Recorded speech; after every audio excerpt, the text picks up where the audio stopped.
لاہور میں governor house میں district bar Layyah کے صدر احمد علی وندر کی قیادت میں آئے وکلاء کے وفد سے گفتگو کرتے ہوئے گورنر پنجاب ملک محمد رفیق رجوانہ نے کہا کہ موجودہ حکومت عدلیہ کی آزادی پر یقین رکھتی ہے اور ملک میں جمہوریت کے لیے وکلاء کی جدوجہد کو قدر کی نگاہ سے دیکھتی ہے۔ شہریوں کو فوری انصاف کی فراہمی کو یقینی بنانا اگرچہ حکومت کی ذمہ داری ہے، لیکن وکلاء کے سرگرم کردار کے بغیر انصاف کی فراہمی ممکن نہیں۔ ملک محمد رفیق رجوانہ نے کہا کہ وکلاء کو چاہیے کہ وہ مسائل کی داد رسی کو اپنا فریضہ سمجھ کر ادا کریں اور انہیں فوری اور سستا انصاف مہیا کرنے کے لیے اپنا بھرپور کردار بھی ادا کریں۔ حکومت کو وکلاء برادری کو مختلف درپیش مسائل کا ادراک ہے، جسے حل کرنے کے لیے ہر ممکن اقدامات کو یقینی بنایا جا رہا ہے۔ وفد میں ڈسٹرکٹ بار لیا کے general secretary M Ashfaq Khan, advocate Asim Iqbal اور دیگر ارکان موجود تھے۔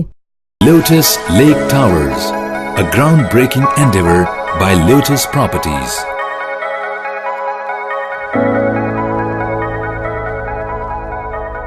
ملکی، بین الاقوامی، سماجی، سیاسی، تجارتی، ثقافتی، تفریحی، معلوماتی اور کھیلوں سے جڑی ہر چھوٹی بڑی خبر کا مرکز TNN TV۔